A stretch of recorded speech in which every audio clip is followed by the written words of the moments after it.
These are the times that make your character. You can look at this from two perspectives. You can look at it and woe is me, or you can look at it and say, where can I find, in addition to my business model, to adapt to what the future will hold? And that's the great thing about entrepreneurs. If you are a really strong entrepreneur, you are pivoting constantly, even when there is no pandemic. If you believe we can change the narrative, if you believe we can change our communities, if you believe we can change the outcomes, then we can change the world. I'm Rob Richardson. Welcome to Disruption Now. All right, welcome to Disruption Now. I'm your host and moderator, Rob Richardson. With me today is a special guest, Monique Idlett-Mosley. Did I say that right? Yes, you did. Okay, good. I'm glad I did. I was practicing and want to make sure I said it right. So she's had an expansive career. She's been involved in the entertainment world, was the CEO. You probably know some of the music from Timberland. She was the CEO of that company for a long time. Helped over 64, went platinum, certified platinum 64 times and certified gold. Not too shabby. And so she's taking that experience now and her experience as being an entrepreneur, her experience in helping others. And she wants to now use all her talent and resources to help minority and women and women business. Rain Ventures Capital, which is what she started, one of the larger venture funds that are focused on people of color and women, about $25 million. And I expect it to grow. She's doing amazing things. She's had folks we've had on this show that she's invested in: Rodney Williams from Listener, Solo Funds, Travis Holloway, people, before they were big, before people believed in them, you did. So I want to thank you for the work that you've done and all the things you will do. And thank you for coming on the show. No, thank you. I mean, that's quite the introduction. But yes, thank you. It's been an amazing journey. I have no complaints, and what's still so amazing about it still is that every day I'm still continuing to learn. So that's like the beautiful part of all of this. Yeah. So you are in Miami right now, right? That's where you find yourself. Yeah, so I've been living here for quite some time, and I'll tell you, if we have to be quarantined, I absolutely love being quarantined in beautiful weather. Yeah, no complaints, right? You got the pool out there. You can be quarantined by it. It's I've not been bad. working on my tan. I can tell it looks good. Thank you. It's so crazy because I've lived here for so long, yet I never had the time to actually just relax a lot. So usually when I'm traveling so much, so when I'm home, I'm usually like doing stuff with the kids or errands. So I never really have a lot of time to just kind of lay by the pool. So I've been doing a lot of that. I've been doing pool workouts, actually. Pool workouts. Okay. Yes. What do your pool workouts look like? So I do the resistant bands. Okay. And so I use them in the pool. I do a lot of laps. I do planks outside, just a lot of outdoor workout, just because I work out every day at the gym. So I don't want to I don't want to not. I was depressed when that happened. I got to tell you, but I saw it coming. I actually bought a home gym. Like, my gym is decked out now. I'll never have to go back to the gym. Because I just said, they're about to close down the gyms. Like, this is right before I said, I just got a sense. So I went and spent, because I think some money, because to me, psychologically, like, if I'm not working out, then I don't feel right. My whole day is off and I feel like I won't be as productive. That's just me.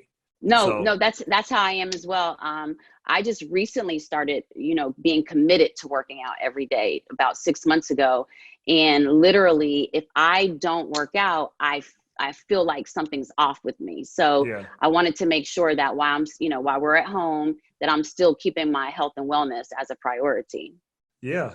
So take me back. So to when you first kind of started as this, well, you're still very young. I'm not saying we're both young. Yeah, so I'm 21. Yeah. I'm 20 something. Yeah, you're 20 something, but let's take it back when you were, even when you got your first sales job. Yes. I read up on it and the person that hired you, I think it was USA Today, said that they didn't think you were qualified for the job, but you did such a good job at being so bold. But, take yourself back to that moment. Like, how did you have that so much confidence to say, like, I deserve this job, knowing you really didn't have the experience? Like, how did you walk into that job and just say, this is something that I believe I can do and is meant for me? Since even when I was a young child, I always had the audacity to ask for things that most people would maybe think about, but not have the courage to ask for. And I always looked at it from a perspective of the worst thing that someone can say to me is no. Right. And then when they say no, they usually say why. So then you can flip that. And so in high school, I was a part of a business program where for 2 years we job shadowed. We had to do public speaking, and it was a national high school organization. And so I learned a lot of leadership skills and a lot of getting uncomfortable to get comfortable and to get where we wanted to be in life. And so when I was in college, I worked for the director of career services. And I always knew I wanted to work for a number one company so that I could then learn the number one ways and be a great entrepreneur. And so when the USA Today opportunity came up, they gave me different markets that I could move to. And I chose Atlanta because I felt like even though it was a national position, how did you get the opportunity though? Like how does one right out 22 say, oh, I applied for this? It was like an executive level position, I think, or something like that. So I was actually still at school when I actually did, because you have to remember, working in career services, one of the things I did was I paid attention to all of the corporations that we were doing placement for graduating seniors. And USA Today was always on my list as one of the top companies. And they were a young company at the time. They were really disrupting the way people were looking at news and media. And so I thought it'd be really cool. So I was like, why not?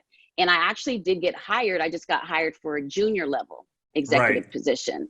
So when I went there and they were interviewing for a very seasoned position where you had to have 20 years experience, right, I was like, oh, I want that job. I don't need 20 years. You got me. I'm Monique. What are you talking about? Exactly. And so Sean McCarthy, who hired me, she was a female, very amazing executive. She kind of laughed at it. And then I was like, oh, but I really want the job. And she's like, oh, wait, you're serious? And I said, yeah. So she made a deal with me. She said, listen, I can't make that decision by myself. At the time, USA Today was still in Arlington, Virginia. And so I went there and went through a whole week of interviews with all the top executives, and they ended up giving me the job. Wow. There you go. Hey, look, you got to go shoot your shot. Why not? Why not? Right. Listen, the worst that can happen to us in life is that we go after our dreams and we dare to ask for the biggest picture. And then all you can do is go down from the biggest picture. Yeah. I've never wanted to start at the bottom. I feel like, what's the difference between me and the executive that comes in besides being willing to learn? Do you think you can teach people? Like, I completely agree with that. Do you think you can teach people that, or is that just innate? Like the ability just to be uncomfortable. Can you train yourself to be more uncomfortable? Or is it something that you think is just naturally in you? What's your thought on that? So I think it's a combination of a lot. I think that depending upon our circumstances and where we come from and what environment we grow up in, I think that most people don't recognize that we can have whatever we want in the world. So I think that most people's standards are pretty low based on the circumstances. For me, my mother raised us to never feel like we were our circumstances, to always see the bigger picture. But I do think that there's a balance to all of this. I think that if everyone wanted to be the leader, then how do we have balance? So I think that we need balance of different personalities, different career paths. I think that there is something that was never taught to me, and that's ambition. I just had it, the tenacity and the audacity, and the pursuit of something bigger. I don't know that that's something you can teach people, but I do think that we can give information to people, and that can be a difference for people. Right. Okay. So you on paper, it seems like you've had this linear path. My guess is it hasn't been linear. Yeah. Right. No. So, but everybody sees that. It looks like, people are looking at, Monique, 22, she came in, killed it early, never made any mistakes, CEO of a brand company of music entertainment, now is over a multi-million-dollar fund, one of the largest. We need to get it larger. That's another conversation we need to talk about. I have no LPs in my fund right now, so that's why it stays where it is. No, that's a great size fund, because there's not. Listen, I'm not disparaging it. What I'm saying is we need more people like you to get to that level to be willing to do what you are doing. So I'm not in any way dismissing the amazing things that you're doing because it's amazing. Oh I just yeah, want to be clear. no, I didn't take it as such. I wish that Erica and I, my business partner for the fund, we wish we could have a larger fund. We are very particular about the impact of investing in women and people of color, and the restrictions of always wanting it to look like charity, you know, and for LPs who don't understand that there's a lot of adversity. That, I was going to ask you another question about your younger self, but since you went there, I want to talk to you about a quote you said there that I read about, and I think this applies to not only women. You were talking about women, but I think we can make this apply to people of color, Black people. A quote you basically said, and I might get you out of context, but essentially it's what you just said there. You're like, people understand when they're working with women and people of color and Black folks that, okay, give to charity. That's easy for people to say, like, yeah, we want to help them, give them some money. But when it comes to you want to invest in their business, everyone looks at you kind of like, well, what do you mean? Like, it's like we don't have an understanding of. I think this is a opportunity for improvement. And you can speak more to women, but I've seen this with Black people too, understanding the nature of working together, understanding what it means to invest in one another. That we're not just looking for. Nothing wrong with charity, by the way. Charity is necessary. I'm not criticizing charity. But for us to grow, we have to be willing to invest in one another. Speak to what you see as the challenges there and how we can kind of change our mindset there. Because it sounds like you have some experience and stories you can draw from. I could just tell from some of the stuff I've read. I mean, I think that, first of all, it was pretty late in my career when the aha moment happened for me in realizing kind of how this whole system works, right? Yeah. That's been in existence way before we were even born. It was when I was getting my executive MBA, and I realized that, wait a second, I was introduced to angel investing. By the way, we're millionaires, we're successful, we have access to everything, we're self-made, yet we don't know anything about angel investing. And so when I learned about that and I started becoming very active in the angel world, all of the founders were looking alike. And I was like, well, wait a second.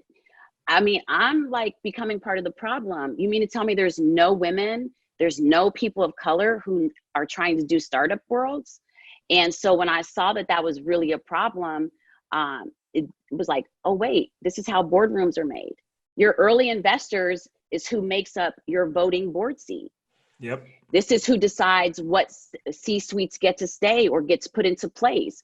No wonder we don't have Black and brown CEOs and billion-dollar companies and boardrooms with us in it, because we're not investing early.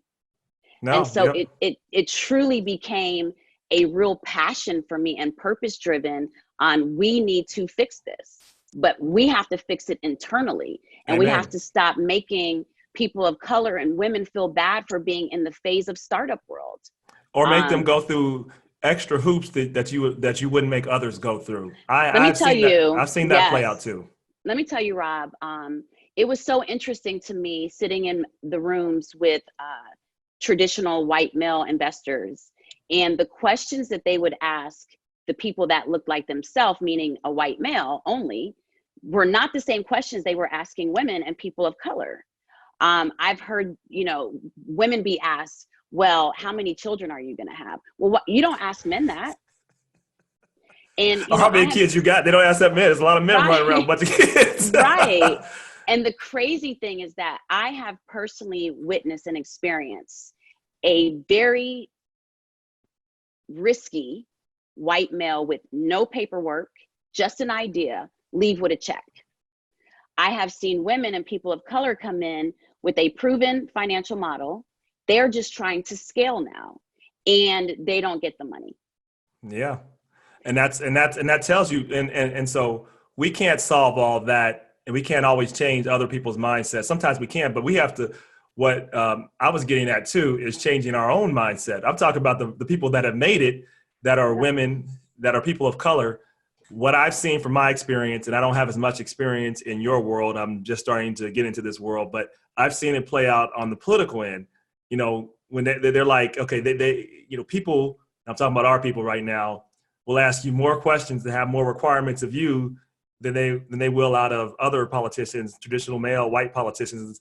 I'm like, and not investing in people that you see have talent. And these are people that I can speak from my experience that I would know, but I didn't have these same conversations with, like, sometimes even my white, I wouldn't call them investors, but people that are giving the campaigns and stuff like that have known me. Like, it was less of a conversation. So I think it's also changing our mindset to understand how we have to, as you said, invest in each other before it's proven. If you think that person has talent and has the ability and has a good concept, you have to take some risk, right? And then knowing that, we do have the talent just as much as everybody else. In fact, I would even argue that we have more talent. Like, if you look at a lot of the trends going on right now, like, Babyface versus Teddy Riley, bring up your ex, Timberland versus Swiss Beats, right? They are commanding attention, commanding more attention than they literally broke the internet.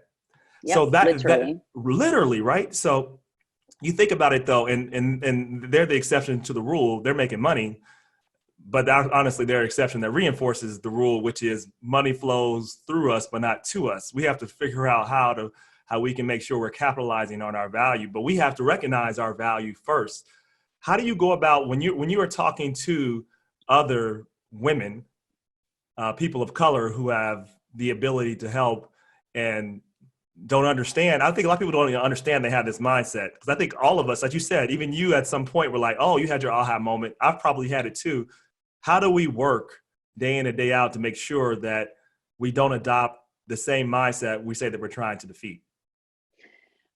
So you've asked like the age-old question, right? I think that first, in understanding that we're dealing with hundreds of years of a system that was never put into place to progress people of color, right?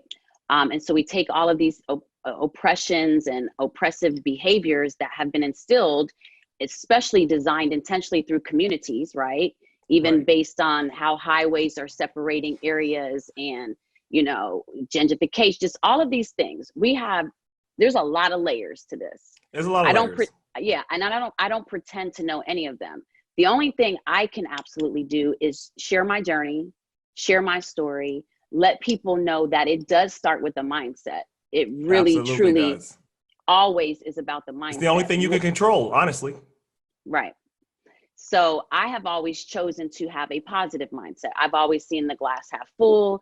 I've always trusted my faith. I've always trusted God. And I've always known that I'm worthy of anything I want. It would just take hard work, and it would take asking, and it would take learning. I'm a constant student of life. I think that in particular for our culture, we have a lot of learning to do. Yeah.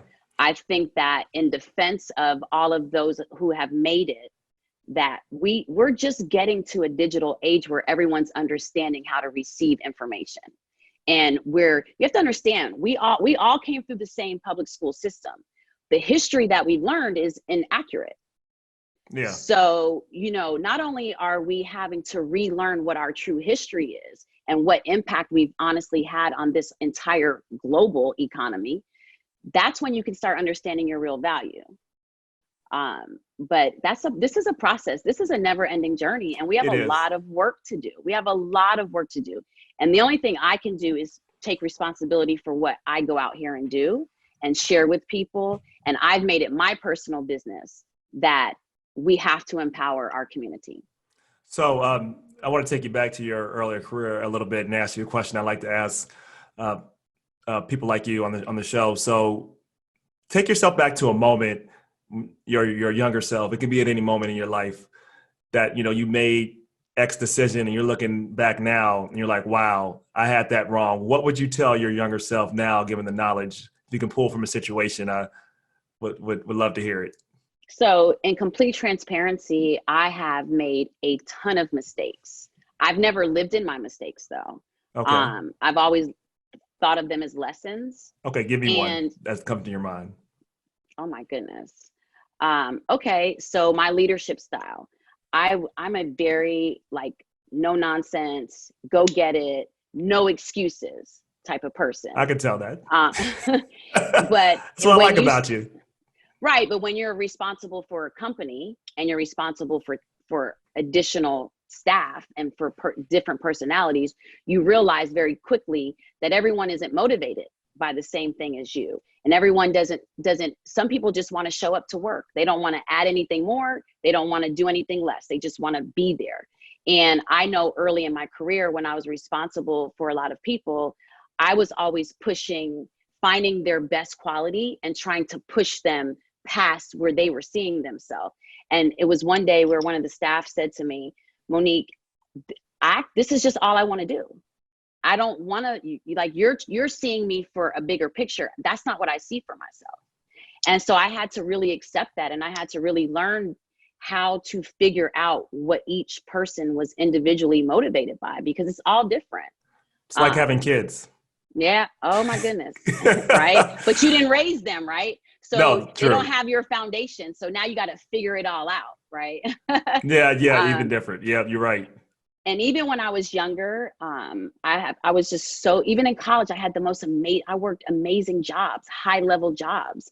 I even in college helped build a startup company that's still in existence to this day. Right. And so I never saw limitations, and I was never afraid to put myself in a risky situation, not realizing that that's not how everyone is. Absolutely not. But how about a risky situation that didn't work out though? So give me a situation where, I've had another failure. I can give you a couple of them. I ran for office twice. I won't say, well, I didn't win. So learned something, got better each time. I almost failed the 2nd and the 8th grade, but started doing better in school. Luckily I have strong parents, and obviously I graduated, did fine. So I'm an open book on my transparency in terms of This has been a process, and I continually improve. You can think of a particular lesson that you at the moment it seemed like a failure, and what you learned from that, because I think people look at Monique, right? And as I said, it seems like it's a linear process, and I know it's not. Right. And I think it's helpful for people to say, wow, she has bled just like me. So can you, the moment, if you can think of a moment that whatever stands out first in your mind, like this was, wow, like I thought this was going to happen and it went the opposite direction I thought, but yes, I'll tell you, I was still an executive at USA Today, and I took my savings. I guess I told you, I've always been an entrepreneur. Even when I was at USA Today, I had started my own side business. You were a hustler. Yes. Yeah. And because I always knew I was going to be in the music industry. So I was doing things in the music industry, even as an exec at USA Today. And one of the things that I did was I took my savings and used it all with a quote unquote business partner who put no money in. Right. Right. And it was such a successful event. But guess what? I got no money. I lost money. And everyone else walked away with putting no money up. And I know they took the money. Right. And so I learned at that moment that I wasn't doing anything anymore where I was the only one with skin in the game. And I also learned that I didn't care if they were my mother, my sister, my best friend. Everything for business was going in contract. Oh, well, there you go. Yeah. Because I was the one who took the financial risk.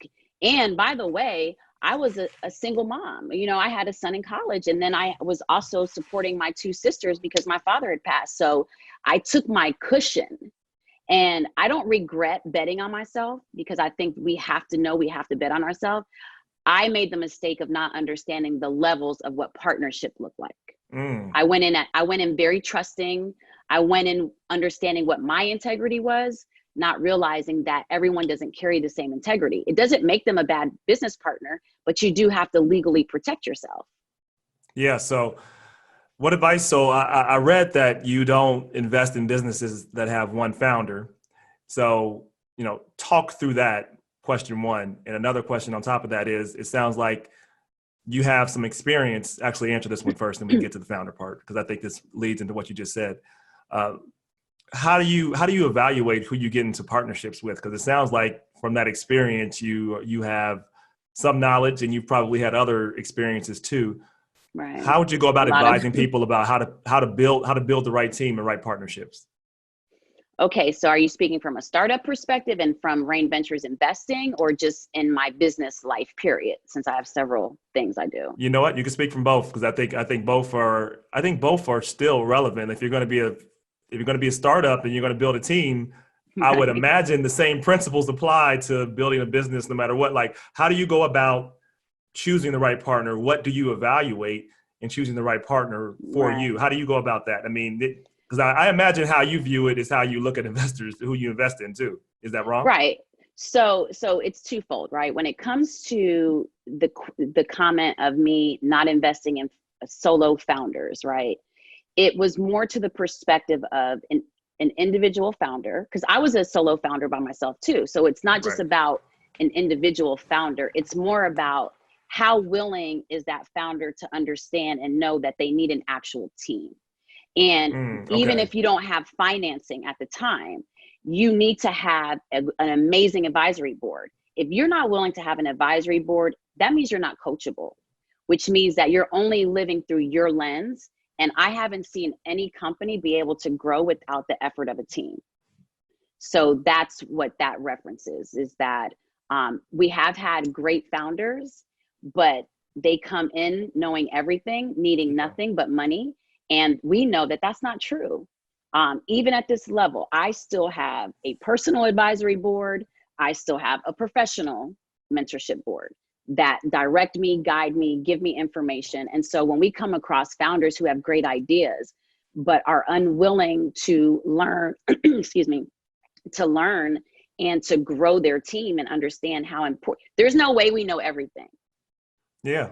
If I don't have a, I don't personally prefer operations. Yes, I have my master's, so I understand the process, You but and I are on the same I have to page. have, I have to have a good operations person. I also am, I shared earlier, one of my things that I'm working on is that I'm a very matter of factly person. I don't bring personal business to my professional life. And so I expect that from my staff. That's why I have to have a great HR person, because I can't deal with that, because I would probably irritate the employees. So there's a great way for At least you're buffering. self-aware. I'm very self-aware. I think that's part of the process, right? Is self-reflection and understanding what you're good at, what you're not good at, and what you can learn to improve on. And so when it comes to investing in founders, automatically, if you're not willing to get an advisory board, if you're not willing to even speak to people to bet on you, there are qualified people who will take some skin from your company to build your company with you. If you're not willing to do that, I mean, I tell founders all the time, you want 100% of nothing, or do you want 60% of something amazing? Yeah. And so you have to be willing to do that. And when it comes to my personal partnerships, and even in the founders, it takes time to get to know them. I have to know that you really have your expertise. That takes time of me getting to know you. Sure. We don't just meet a founder one day and just invest in them. When we invested in Rodney, yes, by the time Solo came around, that was a no-brainer. We knew his work ethic. He put us in contact with Travis over a period of time. So these are second-time founder, that's a no-brainer. But when it comes to first-time founders, you have to have a great team. And it's Yeah, not always absolutely. about, we understand you don't have the financing, right? Everyone doesn't have access to, that's part of the reason why we started a seed stage thing. We get in at the riskiest stage. So we're betting on the people, Yeah. And what do right? you look at in your team? Yeah, that makes sense. A couple points, and have another question. Something I look for in leaders is the ability to take feedback and take criticism, and really be able to be, like I said, the best advisors you can have is someone that are people that can wound you with the truth. Like, they'll be able to Right. wound you, not in trying to hurt you, but wound you to say, listen, this is how you need to improve. And then you being willing to accept that. And it is easier said than done for very successful leaders. So I think that's very important. My question to you is, let's say you get the team together, or you get a set of founders. How do you evaluate if the team is actually well suited or working together? Like, what do you look for? What do you look at as you evaluate that? So as a fund, we still follow all the same guidelines. I mean, there's still due diligence. That the due diligence is no different than any other major fund. Beyond due But diligence, I'm assuming that. I'm saying other right. things like what characteristics, things you look for. So Yeah, so things like Erica and that. I look for two completely different things, and that's why our partnership works so well. She's more of the numbers person. She's more I of met the, Erica. I can tell. yeah. I love You her, know, but I can tell she's very this is much. her. Yes, right. She's in that numbers box. This is what she's done. This has been her You entire and I are similar career. personalities. I'm the same. I have to have an Erica in my life because I don't like that stuff. I mean, it's necessary, but it's not my strength. Right. Me too. So for me personally, I look at the market opportunity. I look at the quality of the team, meaning what is their social media like? And people think that's so like, what? That tells a lot about a It person. When you go does. onto someone's social media page, and I'm not saying that that is like the end all to be all, but if I'm seeing you partying every night, I'm not investing in you. Yep. There's like, because I don't know what your discipline is like. So we start with, the social media side. We also go with them to a lot of places and see what their personality is. How do they talk to people? What are what are their meetings like? Are they on time? Are they early? Are they late? We truly look at finding someone with the it factor. And if we put up the bumper system for them, can they be successful through the bumper system? And it's a lot about character. Yeah. Because at that stage, we are investing in the people. So can you think of a time, we don't need to, obviously we're not going to reveal names, but just, you can just do the fact patterns of somebody who met you and got it completely wrong and, maybe had the potential, but they found a way to not make the most of their opportunities. Can you think of a story there? And then someone Yes. that initially you thought maybe probably wasn't going to have a shot, but then when you met them, you believed in them. So for the first one, yes, there was a young lady that a lot of people were speaking highly of. She is a solo founder to this day. And I really loved what she was doing. But in our first meeting, the whole meeting, she was telling me. And so I finally just interjected and I said, we're an hour and a half into the meeting and I literally have no idea why I'm there at this point. Right. Because you're a founder looking for an investment, but you're telling me everything that needs to be done. And you haven't asked me anything. You haven't asked me about how we invest, what we do. Why would we invest in you? All of these things. And literally anytime after that point, I made a suggestion and she would tell me I was wrong. And Wow. so, yes. And so it just was it was unfortunate because so often we do see this, and I get it though, right? We've been put in positions, especially as Black females, to have this hard, tough exterior. Yeah. And this idea of perfection. But the reality is that there is no perfection and we're going to make mistakes. I still make mistakes to this day, and we have to, once we embrace that, then we can work together, because the reality is that none of us know everything. So that's one example of that. And I actually thought early on before I met her that I would invest in her, but I ended up not. Wow. And I'm actually glad I made that decision. And then someone that I didn't think, no, I haven't, even when I've met a company that isn't prepared for financial investment, Right.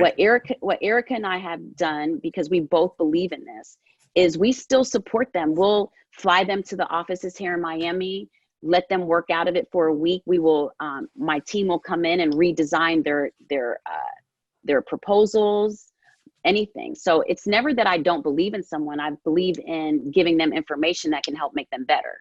Right. Well, this is obviously a uncertain environment, pretty scary time. Yeah. The world looks way different than we thought it 5 weeks ago. It's just, the world is just completely different. And It is. you and I are in pretty fortunate positions. I mean, I can say that I had deals that were in the making and didn't happen, but will likely happen sometime in the future. But so I didn't lose money. I just lost out on potential current money coming in. Right. But other people are in much different positions. Mm-hmm. And, you think about entrepreneurs that were doing everything right and the economy just shuts down, literally. Right. What advice are you giving entrepreneurs in these kind of uncertain times about how they should go about approaching things? I think the first thing that I've been doing is checking on the mental wellness of especially the founders that we have invested in.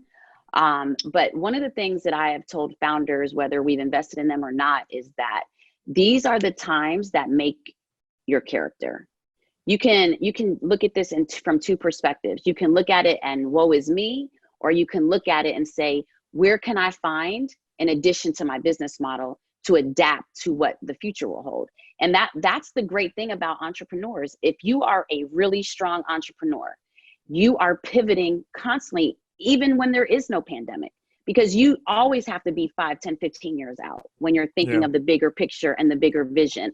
I encourage all founders to take a step back and see what real solutions can come out of this major problem. Yeah, I mean, a lot of businesses started during the last recession. As we spoke about offline, look, if you weren't digitally prepared, you're behind, but you can get digitally prepared right now. And you would be surprised the opportunities that are available now that weren't available pre-corona, right? So there's going to be, as you talk about, a new normal.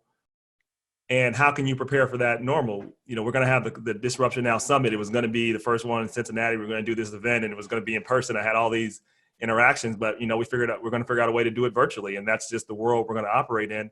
But I think this current pandemic we're going to get past it. But I believe it's going to exacerbate trends that were already happening. Automation was already happening, right? Yeah. So content was already, right, being pushed upon us in different ways, whether you're on Hulu, Roku, or whatever, it's all of these things, right? So content and digital has been in the making for years now.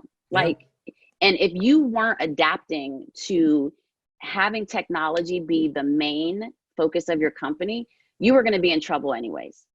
I think that, you know, for me personally, I've taken the last 5 weeks to do a lot of reading, take online classes that are free, you know.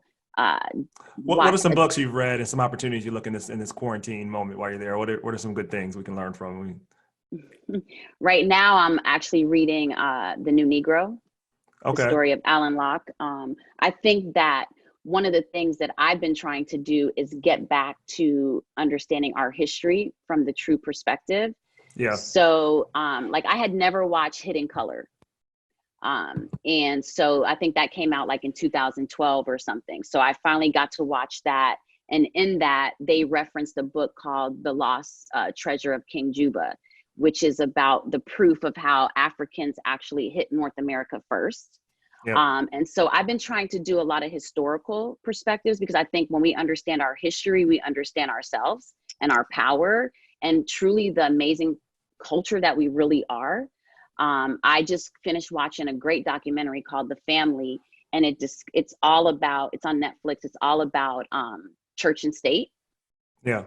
And truly the history from a global perspective of how church has always been involved in politics and influencing it and pushing it. I think that people should watch these things and truly start learning, even if I don't always believe everything or accept everything. I think that there are some historical things that we just can't get away from, though, which helps explain our cycles and where we're going and what we need to do as a culture. And also just the love for ourselves. So this has been, I took a class, I'm taking a class on edx.org, on history right now, just so we can have a better understanding of things. And this is the time we're supposed to be feeding ourselves. This is not, I get bored texts all the time. People are texting me, I'm so bored. And I'm like, listen, have your moment, right? Because we all have the moment of like, oh my gosh, I can't believe I'm still in this house. But the reality is that when do we ever get afforded a reset button? Exactly. And if you're fortunate enough where you can say you're bored, that means other things are taken care of. There are some people that are not bored, that they can barely take care of the bills. We want to acknowledge that. But for people that have the ability and have more time on their hands, I've seen extremes, Monique. It's been like no in between. It's people will say, I am bored, or I've been busier than I've ever been.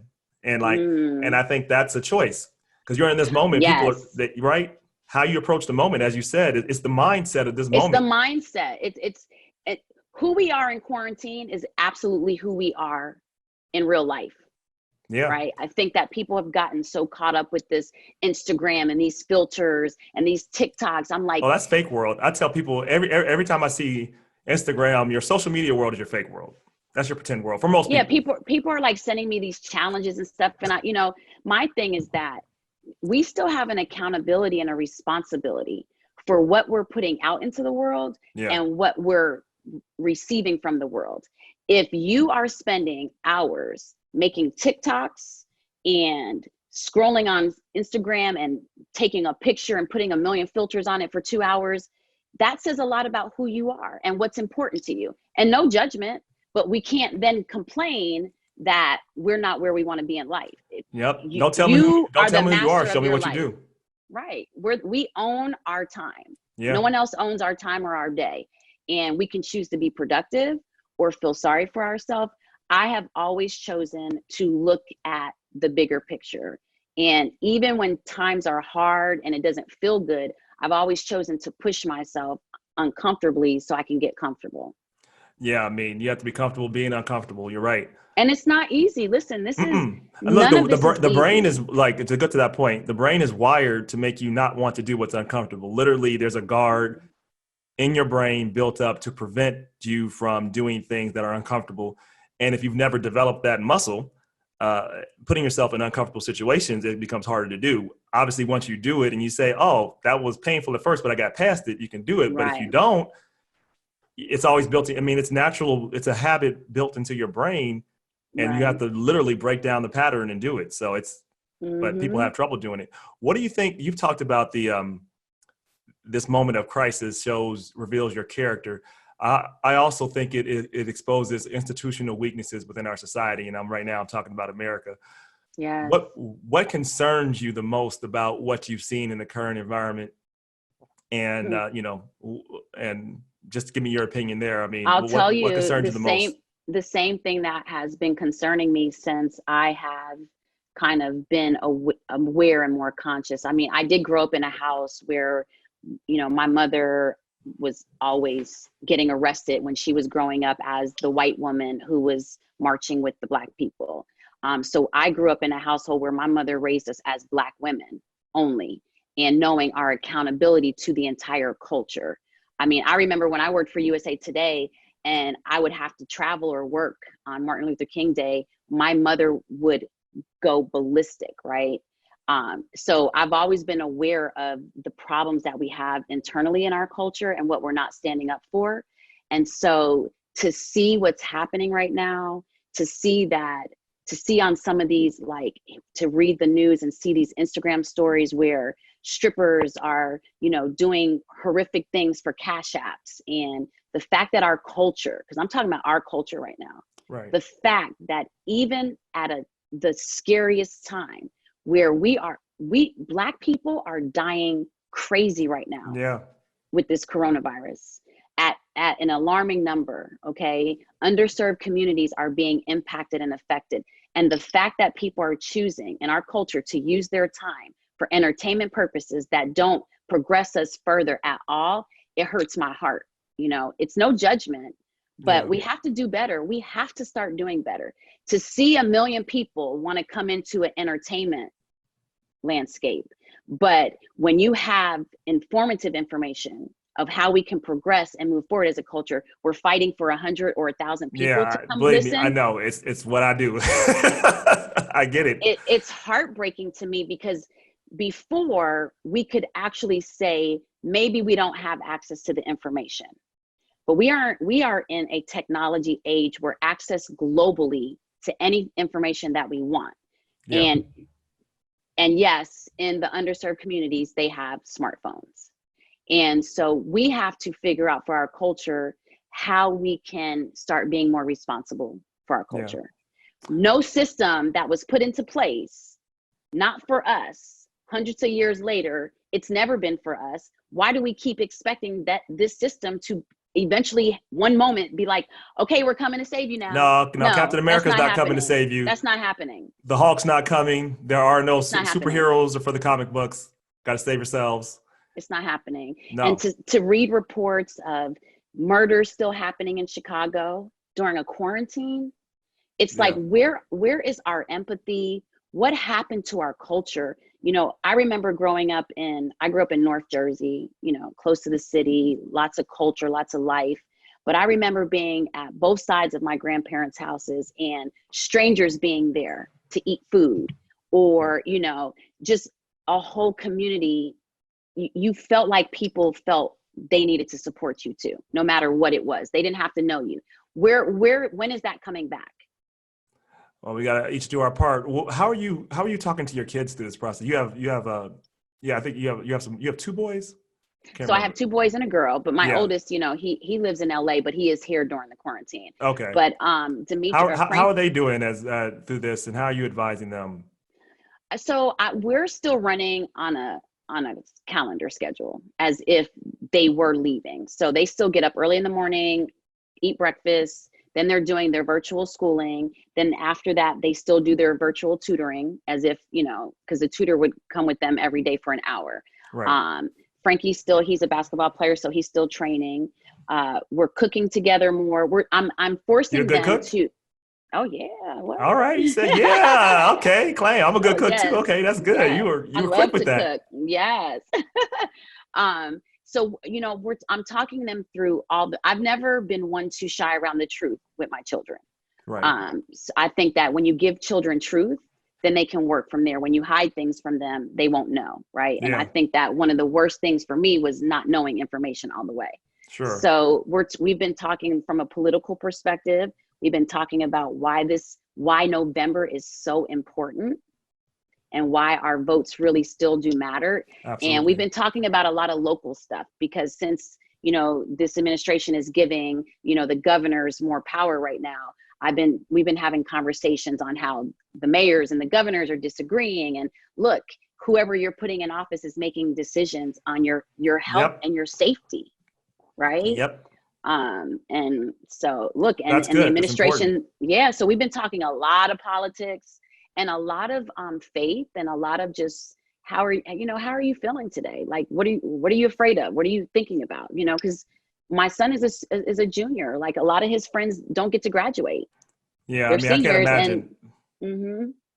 They don't have the same experience you and I took for granted, frankly. I mean, so, and you have to allow our kids, and particularly our Black young men, to be vulnerable, because they're not allowed to be vulnerable in most environments.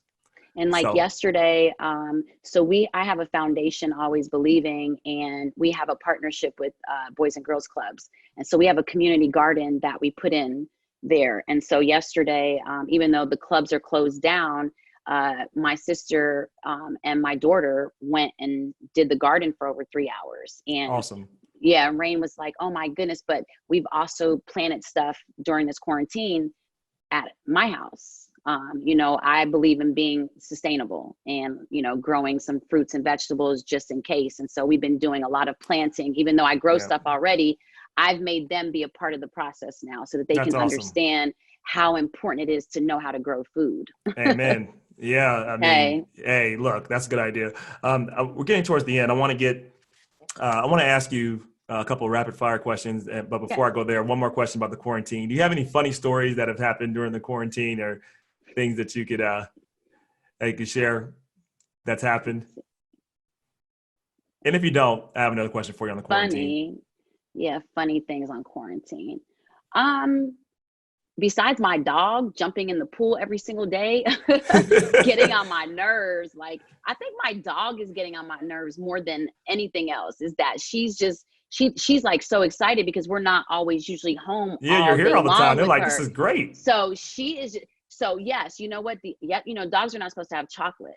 So I had bought this like dark chocolate bar and I put it up high. I have no idea to this day how she got it. It was not even open. She ate the entire chocolate bar. So we were wondering, like, is she about to die?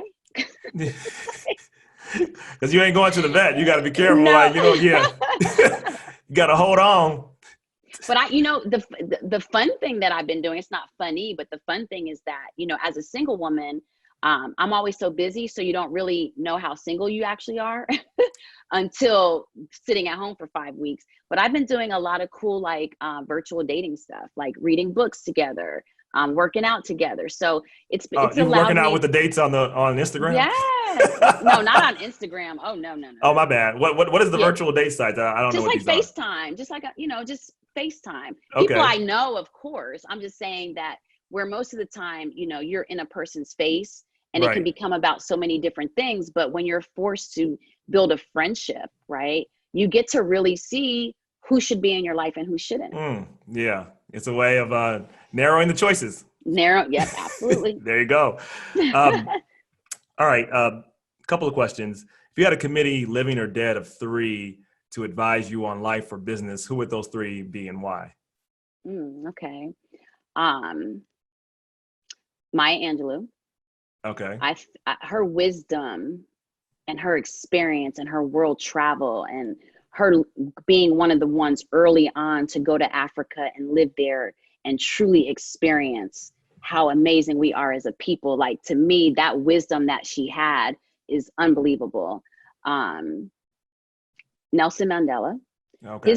his discipline, because to me, part of our process is how disciplined are we willing to be, right? Because that really makes the difference. His discipline and his leadership and his ability to care more about humanity than himself. He was selfless. I mean, who wouldn't want to be like that? And now he's passed on, my father. If I could have him on my committee now, I would. I lost him when I was 21 in college. It's such a vulnerable age for a young woman. I would have him definitely on my committee to still. I think a lot of things that I went through from a personal relationship experience, I know I wouldn't have went through had my father been around. No, it makes sense. Yeah. What's an important truth you hold that few people agree with you on? What's interesting is that a few years ago, I was speaking and I made this quote and I said, I know our ancestors had to do this. And at the time, that was absolutely what they had to do. But it's a different time in life now. And we no longer have to force our seats at the table. We can create our own tables. And surprisingly enough, people were actually offended by that, saying, no, we have to be at a table. And then last year, Tyler Perry said it and the world embraced it.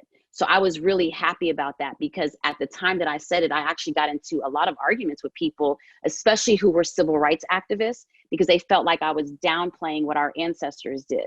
But the reality is that I was trying to transfer an understanding of power.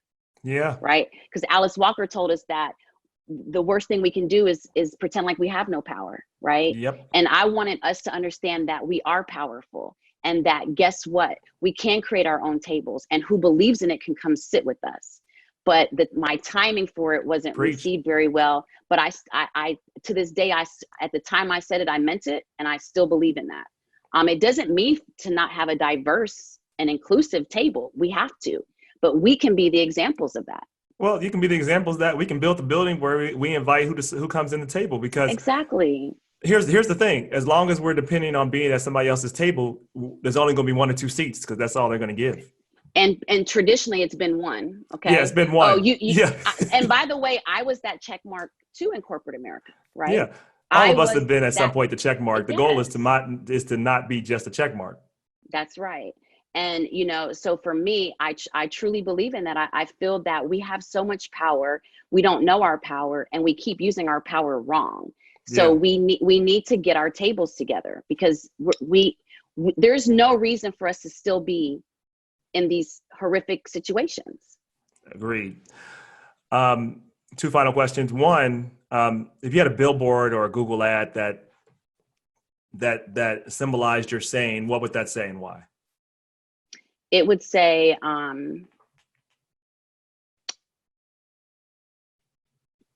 no means it's on.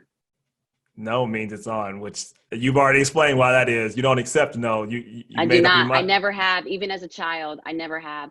And in fact, my mother, a couple of years ago, I'm the oldest, right? And so she said, Monique, I wish I would have understood at that time that because I was curious about everything and I questioned everything. You had to explain to me why something made sense. Because I wasn't just going to believe something just because you said so. Right. And my mother took it as kind of disrespectful, not realizing that it was my real personality. I needed to have real information and I needed to understand why we needed to do certain things. And that's what's been I've been able to use my voice because of that, because I have questioned everything. And it's Yeah. okay to be curious. Yeah, it's okay to question. And a lot of people aren't used to Black women questioning and being comfortable and not backing down and doing it. And yeah, so It's a mess. It's a mess. yeah. Hey, just keep it up. Keep it up. We need you. Final question for you. In this moment of Corona craziness, what gives you hope for the future? Ooh, humanity. I think that right now we are seeing people, no matter what political party they sit in, understanding that humanity is the only thing that progresses us forward. So I think that is, even in a horrific time as such, to see that there's no color boundaries right now, that if someone's hungry, people are going to try to feed them, to see the hospital and the first responders being so vulnerable and humans trying to protect them. For me, that shows the sign that, you know what, maybe we're not so bad after all. And maybe we just needed a reminder of that we all rely on each other and that everything each of us does impacts everyone else. Amen. Monique Idlett-Mosley, thank you for coming on. Look forward to having you on some more. Thank you for all you do.